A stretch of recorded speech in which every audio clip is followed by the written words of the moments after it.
Olá, seja muito bem-vindo a mais um Começo de Conversa.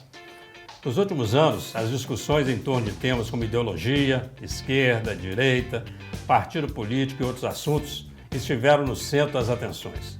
No programa de hoje, você confere um bate-papo sensacional sobre a polarização política. Para falar sobre o assunto, nós convidamos dois especialistas no assunto, com pontos de vista mais ou menos diferentes. O Começo de Conversa está no ar.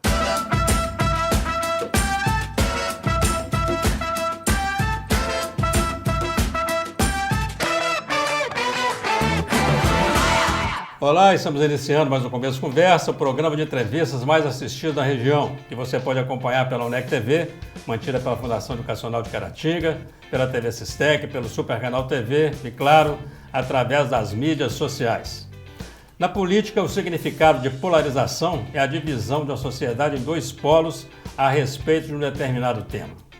Porém, essa palavra tem sido usada de um modo mais negativo. Polarização é como chamamos a disputa entre dois grupos que se fecham em suas convicções e não estão dispostos ao diálogo. Para mostrar que é possível essa conversa, nós vamos convidar dois especialistas para falar sobre o assunto conosco aqui hoje.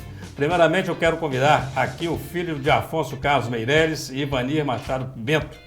Ele que tem 35 anos, é nascido em Caratinga, graduado em História, especialista em História e Cultura e tem mestrado em Geografia. Ele é professor dos cursos de História, Geografia e Pedagogia do UNEC e professor da Rede Básica de Ensino. Seus hobbies são trek e ouvir músicas. Seja muito bem-vindo mais uma vez aqui no Começo de Conversa, professor Sebastião Ricardo Machado Meireles. Prazer, por favor.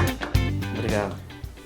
Nosso outro entrevistado é bacharel em Ciências Políticas e pós-graduado em Administração Pública, o filho de João Batista Alves e da Rosilda Maria da Silva. Ele tem 26 anos e sua cidade de origem é Ipatinga. É servidor público, superintendente de cultura e esporte. E seus hobbies são leitura e praticar esportes. Vem pra cá, Rainer da Silva Alves. Prazer estar de novo no seu programa. Bacana demais. Entendeu? Muito bom receber os dois aqui. E pra gente falar sobre um tema bacana, né? Um tema atual, emergente. E já vamos começar a falar sobre essa questão que a gente colocou ali logo na entrada, né? Desse entendimento meio que equivocado sobre polarização, né? Que na polarização não se conversa. É assim, Sebastião? Bom, é interessante. Primeiro que é importante demais esses momentos como nós estamos tendo aqui, né? Para conversar sobre um assunto, como o senhor disse, tão importante, tão atual. A polarização, eu acho interessante voltar um pouquinho no tempo, quando o senhor fala, né, que sempre existiu, assim. De fato, a nossa sociedade, sobretudo na época moderna, sempre ficou meio que polarizada. Vamos pegar, por exemplo, na Reforma Protestante.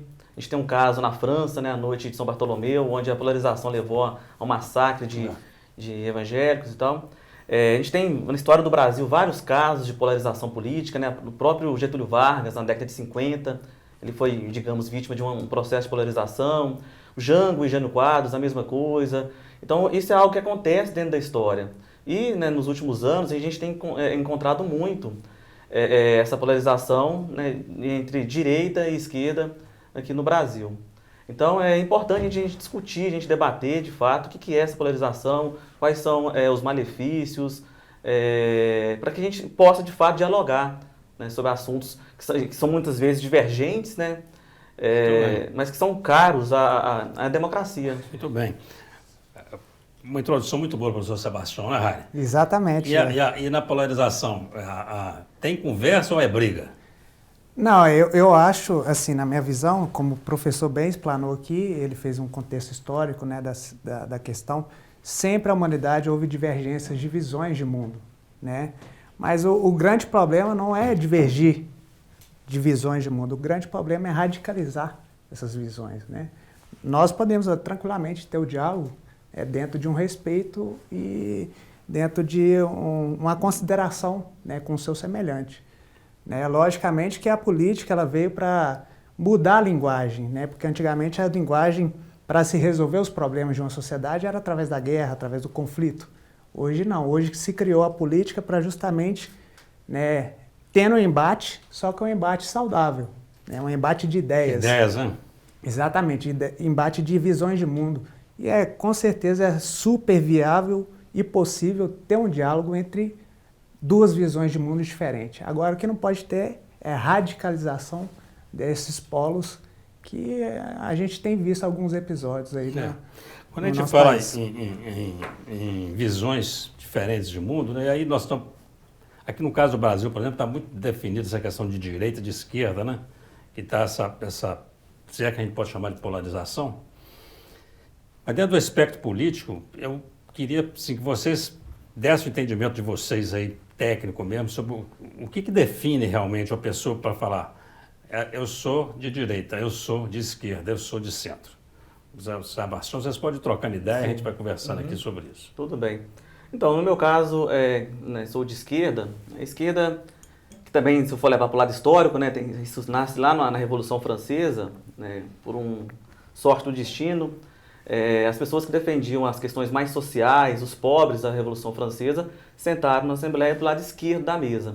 E as outras pessoas, a elite, a burguesia, os grandes latifundiários, sentaram ao lado direito da mesa, né, nas discussões. Então, pegando esse gancho, né, ser de esquerda, a esquerda no Brasil, ela está relacionada com questões voltadas para a justiça social, uma sociedade onde as pessoas, independentemente do que seja, são valorizadas, né, as minorias, tentar combater, né, as desigualdades sociais. E, então, ser de esquerda é isso, né, de uma forma bem assim, genérica, vamos dizer assim. Bacana. O professor Sebastião já se declarou de esquerda. Você, Rainer, é de centro, de direita? Pelos meus posicionamentos nos últimos tempos, eu me considero mais centro-direita, né? Centro-direita. Mais centro... E o que é ser centro-direita? O que caracteriza a posição? O que acontece no nosso país hoje? Hoje tem uma confusão muito grande acerca do posicionamento que se encontra cada espectro político, né? Porque se você for olhar o contexto histórico, né, nessa época da Revolução Francesa, realmente aqueles que queriam mais privilégio e manter o sistema da forma que estava, sentavam-se à direita. Agora, quem queria uma ruptura para poder tentar tornar o sistema mais igual, sentava à esquerda, né? Mas, assim, os conceitos, né, de direita e esquerda vêm mudando, vêm se adaptando ao longo da história, da formação da nossa sociedade. E hoje, no nosso país, né, é considerado mais de direita aquela pessoa que geralmente ela prega por valores, né, como família, religião, essas coisas que as pessoas atualmente se identificam com a direita propõem, né? Mas aí quando entra no assunto economia, né, na questão econômica, aí há uma confusão assim, que as pessoas ainda não sabem o que realmente é ser liberal, o que é ser conservador, o que é ser mais estatista, né, na questão da economia. Mas, assim, isso aí é tranquilo, é bom ter esse debate, esse diálogo, para a gente conseguir definir os polos e os espectros políticos que estão definidos aí na nossa sociedade. E as pessoas também, assim, elas vão cada um tendo um entendimento disso pela própria vivência dela, pelo que ela passa, né? Eu sempre enxerguei direita e esquerda mais por esse lado econômico mesmo, de estatizar mais ou menos, de socializar mais ou menos, mas nunca imaginei nada parecido assim com o que a gente está vendo agora, né? Tipo assim, com esse pensamento, né? De pessoas acharem que quem é da esquerda só quer a bagunça e a desordem, quem é de direita não gosta de cultura, não gosta de nada e só quer mandar prender os outros. Não é assim, né? A pessoa pode ser de direita, né, e gostar de cultura, fazer cultura, respeitar direitos humanos, da esquerda pode também, né?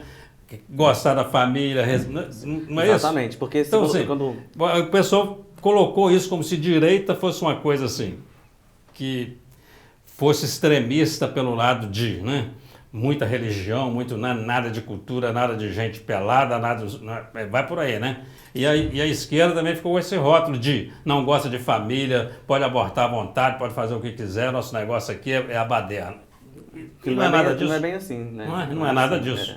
Quando ele fala a questão dos valores da direita, que é relacionado com família, a esquerda também. Só que a nossa família, a concepção de família é algo que também muda, né? O Rainer disse que a questão da esquerda e direita mudou ao longo do tempo. A questão de família também, ao longo do tempo isso mudou, né?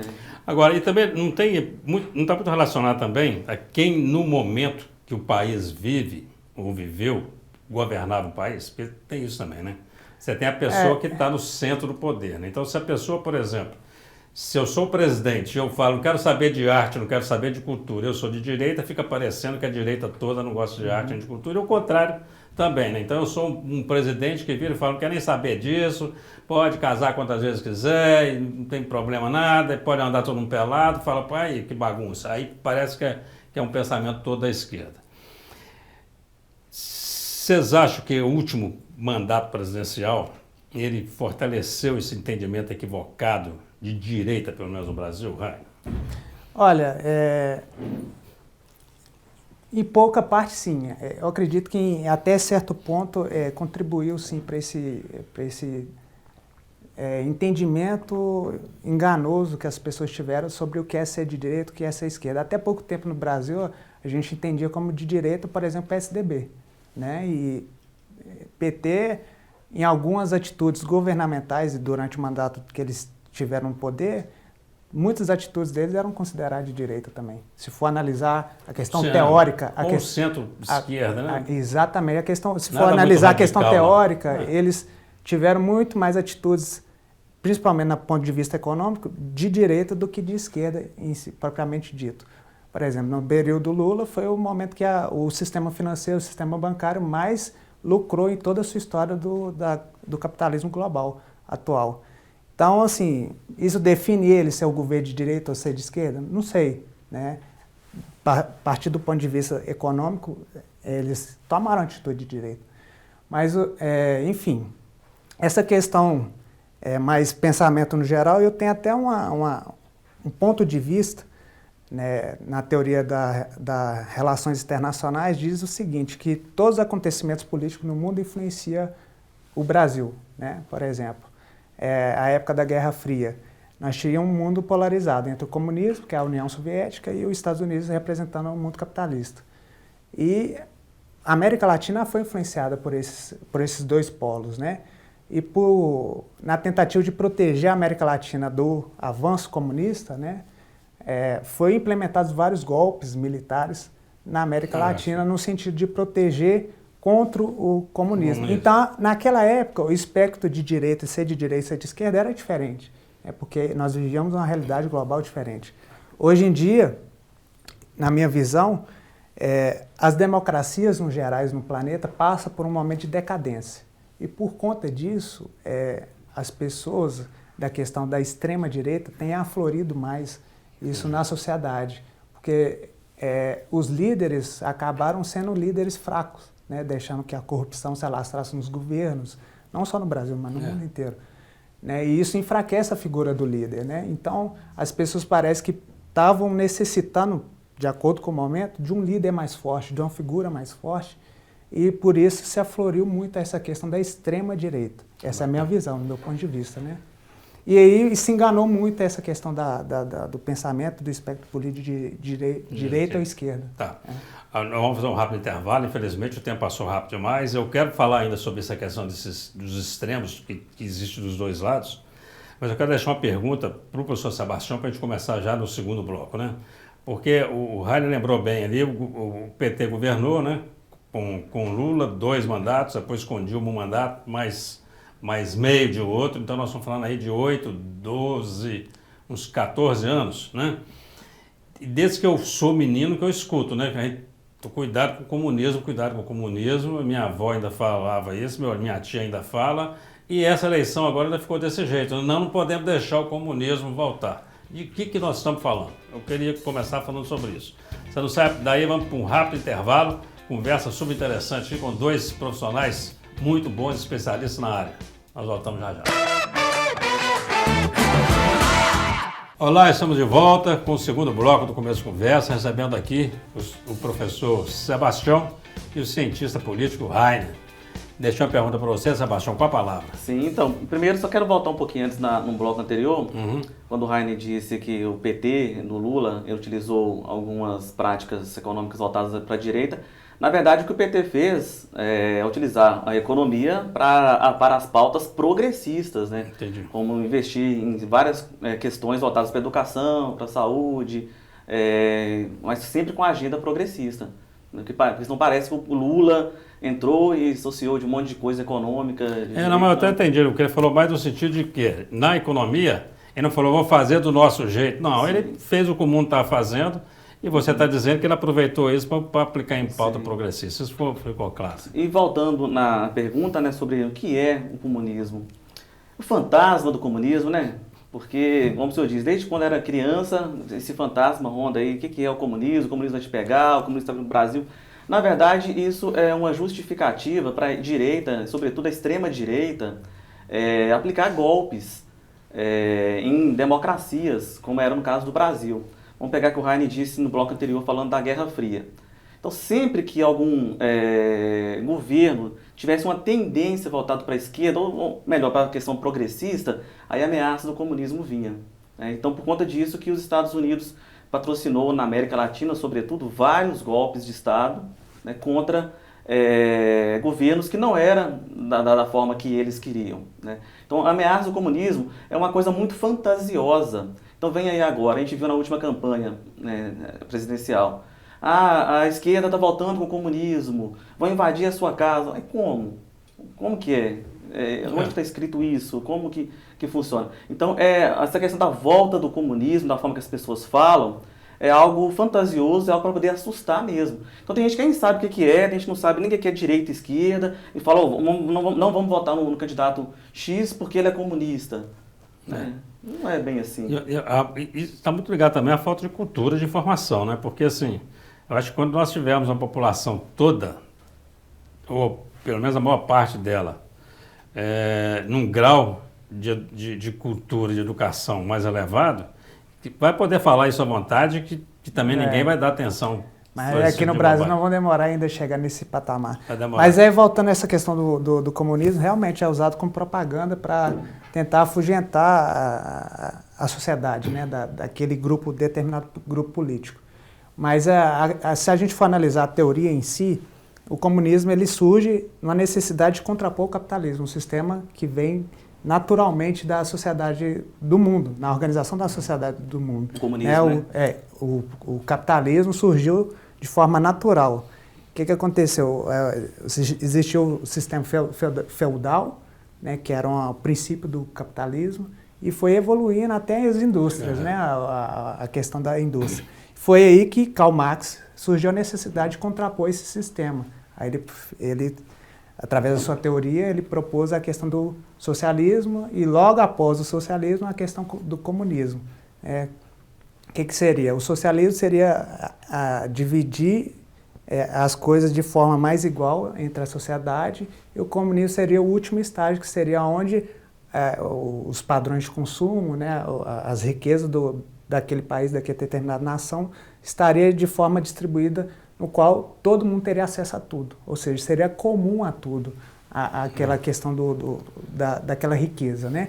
Então, é um sistema que ele propôs em contrapartida ao capitalismo, ao mundo capitalista que estava surgindo naquela época, e aí tivemos a Rússia, né, que fez a Revolução de 1917, e aí surgiu essa questão aí. A gente não precisava ter pelo menos um meio termo, né, entre esse capitalismo selvagem e esse socialismo radical que o pessoal fala.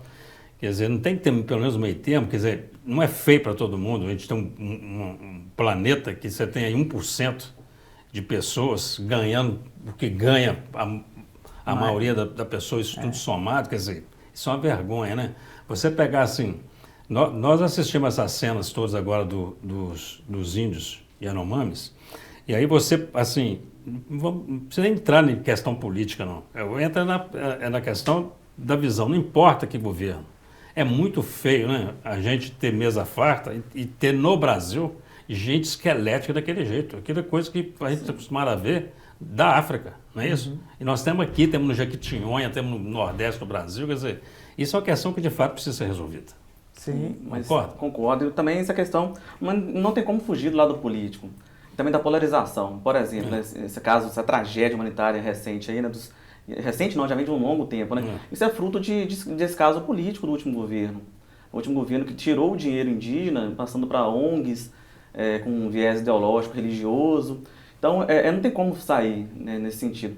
Como o senhor disse, eu acho muito triste, né, a gente ter que lidar com essas coisas em pleno século XXI, né, e com esse projeto que a gente tem, que o governo tem, né, anterior, por exemplo, de dizimação indígena. Então, por exemplo, o que está acontecendo lá, no exemplo que o senhor deu dos Yanomamis, é um descaso enorme, um descaso onde teve 21 chamadas do governo anterior para estar lá tentando resolver. Então, acho assim, até essas questões, principalmente essas questões, tem muita coisa do lado político. E também envolve a polarização no sentido de que... Mas aí eu estou te entendendo, mas eu falo assim, isso é um problema da direita ou é um problema de um governo? É isso que eu estou falando, entendeu?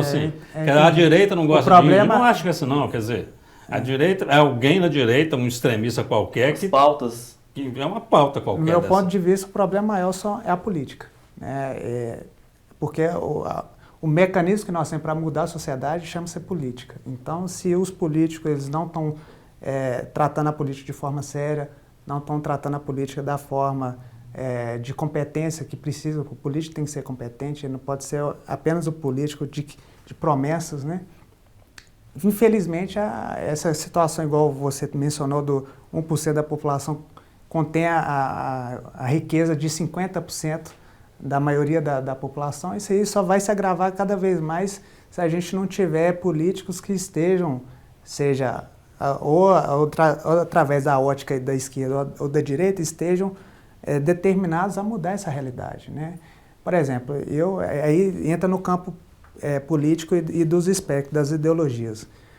É favorável ou não da privatização da Petrobras? Eu, por exemplo, mesmo me considerando atualmente centro-direita, eu sou contra a privatização da Petrobras, mas sou favorável à privatização da BRs. Né? Como nós tivemos agora recentemente a EcoRio Minas assumiu o trecho aqui da BR-116. E nós já estamos vendo melhoria, né? Porque realmente é muito custoso para o governo manter tantos quilômetros de estradas, né, com recurso próprio. Então, assim, sendo que existem inúmeras prioridades para serem determinadas. Mas aí é o único mecanismo para resolver esse problema da desigualdade, da educação, da organização, como a sociedade se porta, é através da política. Então, nós temos que mudar, sermos mais exigentes com nossos políticos, né? Nós não podemos votar só porque ele tem um discurso de esquerda ou de direita, porque eu acho que discurso qualquer um faz. Então, a gente tem que observar isso de mais de perto, na minha visão, né? Bacana. O Rani falou uma coisa ali, eu queria que você complementasse isso para nós também sobre essa questão da política. Porque tem hora que você ouve e a gente fala, né? Deus me livre de política. Depois fala, não, a política é a solução de tudo. Tudo passa pela política. Mas a gente vira e fala, também isso é culpa da política, esse descaso todo está aí. E aí? Como é que resolve isso, Sebastião? Com educação. Com educação. Resolve com educação. Porque as questões políticas, da forma que a política de fato ela deveria ser colocada na nossa educação desde os meninos lá no ensino fundamental 1, por exemplo. Porque já cresce entendendo como que funciona a política. Porque quando chega lá, fica mais velho, chega no ensino fundamental, no ensino médio, às vezes já tem uma defasagem muito grande e não consegue entender essas coisas. Atrelado a isso, a gente tem também as redes sociais, que atualmente colaboram muitas vezes de forma negativa nesse sentido, mostrando que política é isso, política é aquilo, olha que coisa ruim da política, olha que coisa descabida, mas não ajuda no sentido de mostrar o que é política, o que nós devemos fazer, qual é o nosso papel enquanto cidadão. O Mário Sérgio Cortella tem um livro até bacana que eu trabalho com os alunos, um livro de fácil entendimento do ensino fundamental, que chama Política para Não Ser Idiota. Fica até a dica aí para o nosso telespectador, que dentro desse livro ele aborda questões básicas que dá para trabalhar lá na infância, lá nos meninos com 8, 9 anos, para que ele já cresça sendo um agente político. Já cresce entendendo de fato. Porque senão vai cair no senso comum. E cair no senso comum cai na polarização, onde a gente não consegue dialogar. Cai no teatro também. Cai O teatro é o que? É o discurso. A pessoa se caracteriza de uma pauta que, na verdade, não representa ela, na verdade. Né? Lá, fica só no discurso e na propaganda política. Então. Bacana. Vamos fazer um rápido intervalo de novo. Já quero deixar duas questões aqui, uma para o Rainer e uma para você, para a gente voltar no terceiro bloco. Para o Rainer, é o seguinte. Primeiro, o bolsonarismo está morto ou não? E por quê? Se sim, quem que você vê na direita com mais perspectiva de pegar esse legado aí como um representante da direita? Para você, Lula, se acredita no segundo mandato? Eu acho que não pela idade. Tem um substituto natural? E se não tem, a Tebet vai nadar de braçada ou não? Nós vamos voltar com essas questões aqui logo depois do intervalo. E vamos falar também sobre as últimas ocorrências aí de invasão nos 3 prédios, né, dos poderes da República. Já já. Olá, estamos de volta com o Começo de Conversa. Agora para o último bloco. Você que chegou aí ainda pode acompanhar um bate-papo aqui sensacional com 2 convidados muito especiais. O superintendente de Cultura e Esporte, o cientista político Rainer, e o professor dos cursos de História, Geografia e Pedagogia da UNEC, professor Sebastião. Rainer, com você aí, sobre o bolsonarismo e sobre essa sequência política da direita no Brasil. Claro.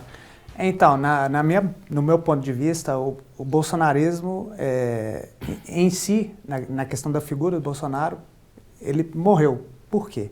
Porque o Bolsonaro teve inúmeras oportunidades de conseguir fazer com que ele fizesse um excelente governo, não que ele não tenha coisas boas no governo, teve coisas ótimas, mas que ele deixou a desejar em muitas situações. Então isso acabou prejudicando ele até na própria eleição, né? À toa que ele foi derrotado. Né? Mas a questão da necessidade da pauta da direita, ela não deixa de existir. Então a demanda ainda existe. Cabe agora saber qual figura política que vai conseguir absorver isso da melhor forma possível. Né? Que tem aí o Romeu Zema, né? Para fazer mais 4 anos de governo em Minas Gerais. E tem que melhorar, acertar muitas coisas ainda para poder ser um nome forte para disputar o próximo pleito. Temos também o Tarcísio de Freitas, né? Que é um cara muito bom, tem uma oratória excelente. Né? Mas vai depender muito do trabalho dele lá em São Paulo. Né? Se ele realizar um bom trabalho, eu acho que ele seria um nome forte para ocupar esse espaço que o bolsonarismo deixa agora em branco. Porque, na verdade, o futuro do Bolsonaro não é dos bons, não. Isso eu falo com muita tristeza, porque ele teve uma oportunidade de ouro em mãos para poder fazer uma transformação muito boa dentro do espectro da direita do nosso país. Mas, infelizmente, ele cometeu muitos erros e está pagando por isso, né, agora. Mas vamos ver, aguardar para ver. Bacana.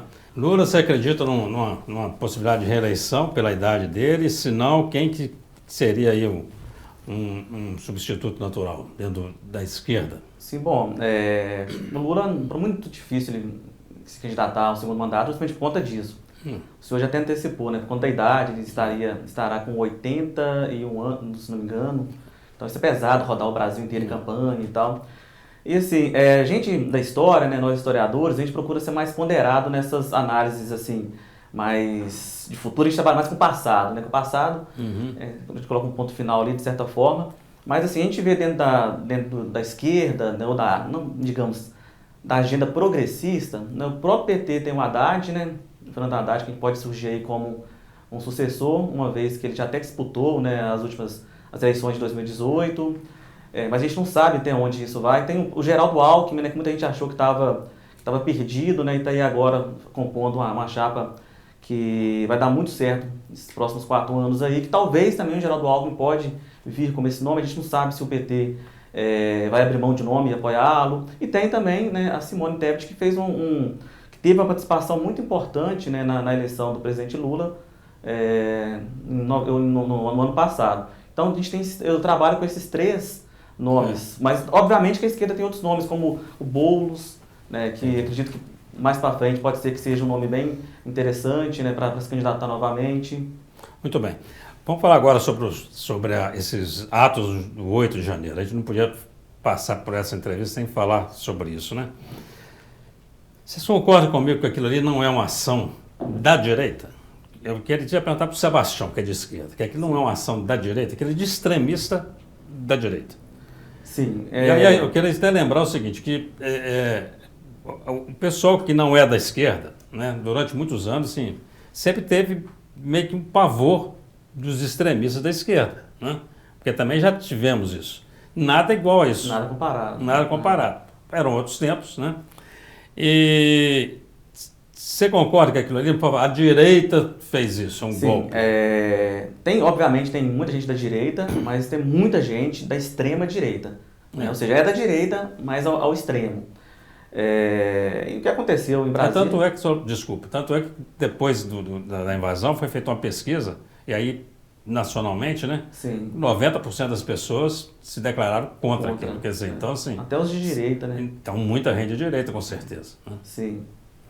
Pois é lamentável aquelas cenas que nós vimos no dia 8 de janeiro, né? E isso só fortalece ainda mais o governo do PT, né? O governo do Lula agora, porque dá para eles argumento para poder, né, implementar inúmeras coisas que eles já tinham vontade de implementar, né? E, assim, a gente tem que fazer a manifestação, né, manifestar de forma ordeira e pacífica, né? E através de movimentos organizados reivindicando aquilo que é justo, aquilo que acredito que é o certo a ser feito.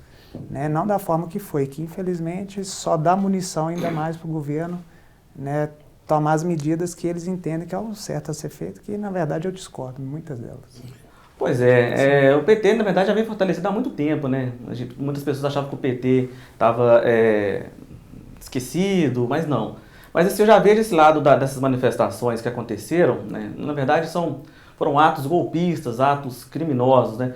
Não tinha função, como é que eu posso dizer, não tinha como acontecer aquilo. Não tinha razão para acontecer aquilo. Por quê? O que os golpistas estavam querendo? Estavam querendo tomar o poder, dar um golpe. Um golpe diante de um Estado de direito, democrático, nosso, e utilizaram de práticas terroristas, e isso vem ao longo, né, do processo eleitoral. Então, acho que é importante a gente tem que falar que desde quando acabou a eleição, que foi uma eleição justa, uma eleição correta, não foi comprovada nenhuma fraude, aí as pessoas começaram a ocupar os quartéis, que inclusive com conivência dos militares, né, de muitas pessoas ligadas ao Exército. Então aquilo é ilegítimo. Como que você vai questionar algo que foi escolhido democraticamente?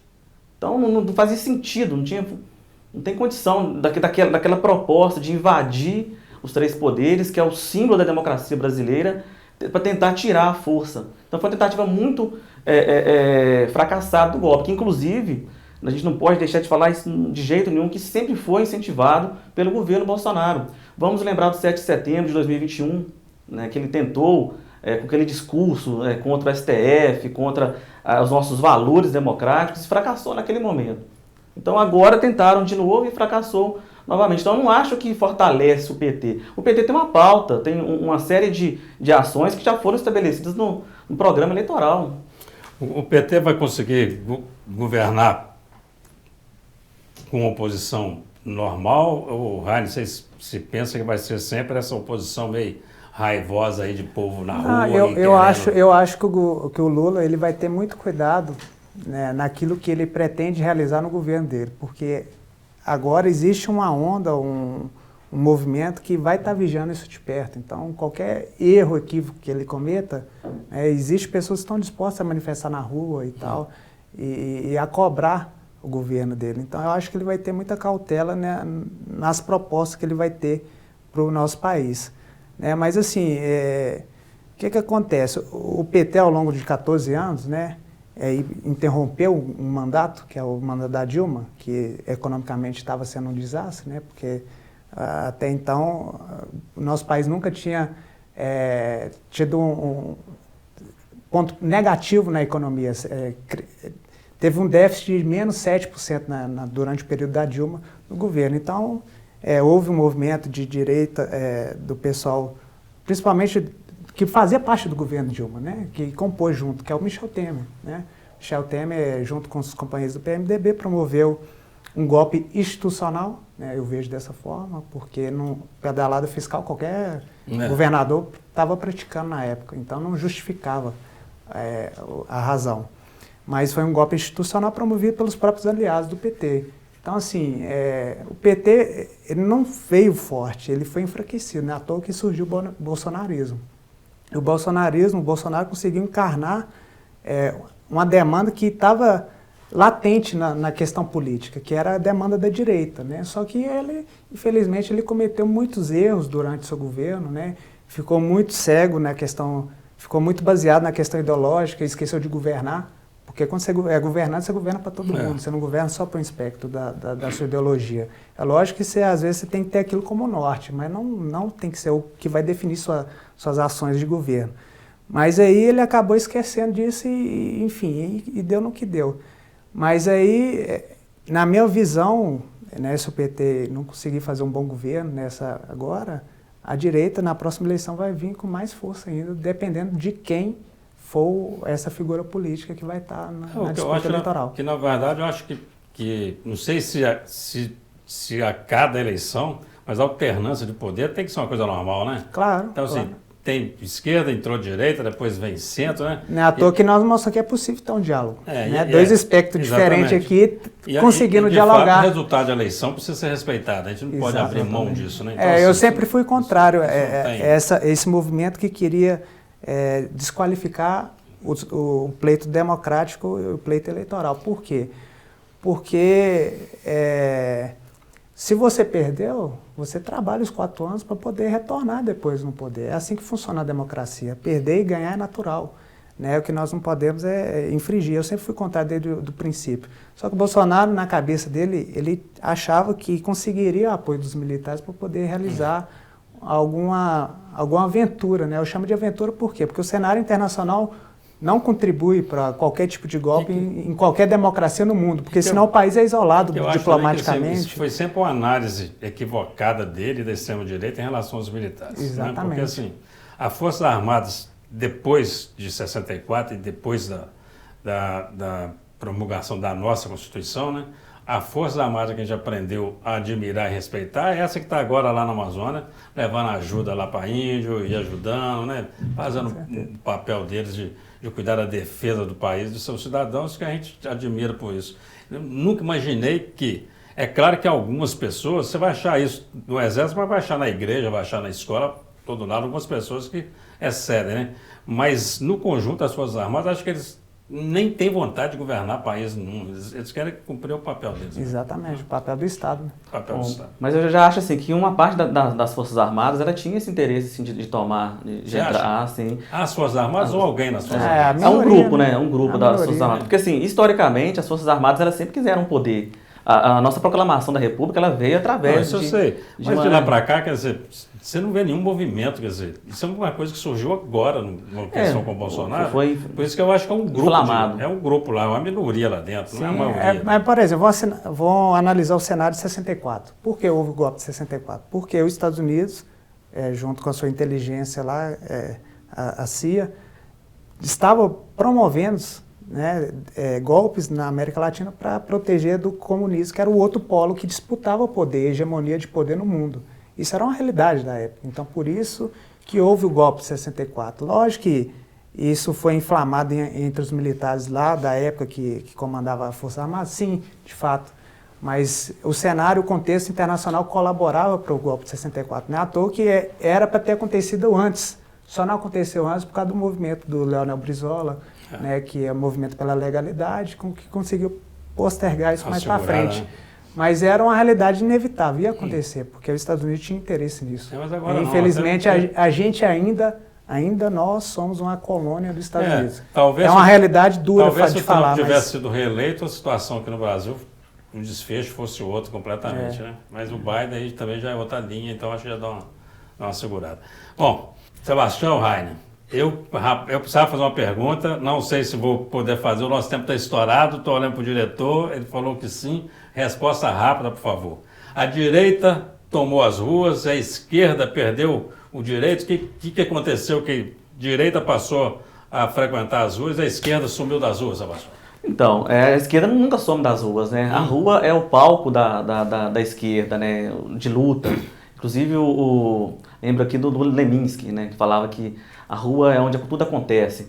Mas a esquerda não ficou sumida. A esquerda sempre se manteve nas ruas. Inclusive, nas manifestações contra o governo Bolsonaro, ela sempre esteve presente. Na última campanha eleitoral, a gente pode observar que em algumas cidades com influência maior da direita, de determinadas religiões, que a direita se manteve mais forte em algumas cidades nessas manifestações. Mas em outras cidades, a gente tem aqui perto mesmo, várias cidades na microrregião de Caratinga, que teve mais manifestações da esquerda, por exemplo. O Rainha, a direita ganhou coragem para a rua?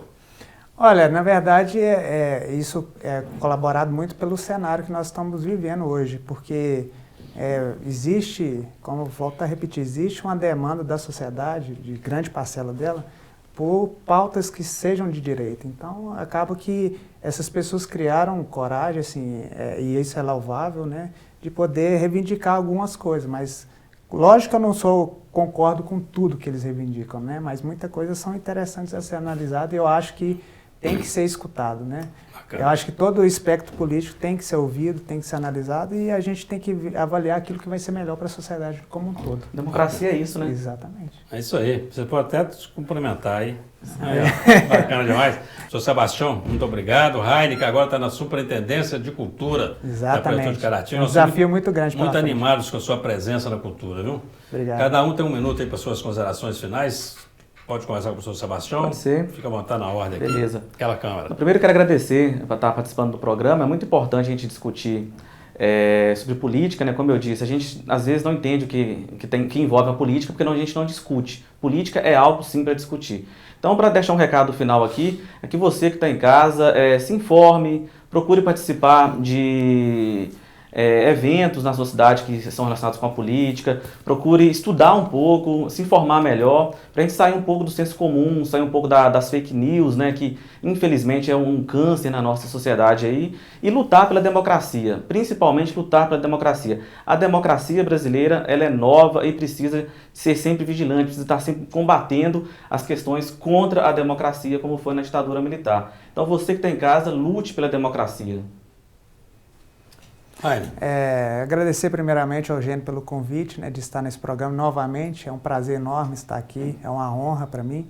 E poder colaborar um pouco com o debate nacional sobre essa questão da polarização, da questão política na nossa sociedade, porque sem a política a gente não consegue fazer nada. Então, a política é um mecanismo da gente transformar as coisas na sociedade, melhorar as coisas e conseguir com que as pessoas tenham uma vida melhor, né, consiga prosseguir a vida de forma mais qualificado. Então, espero ter colaborado de alguma forma. Certo. E seja o que Deus quiser lá na frente, né? Vai dar certo. Muito obrigado, gente. Estamos encerrando mais um Começo de Conversa. A você, o nosso muito obrigado pela companhia, pela audiência. Até o próximo encontro, se Deus quiser.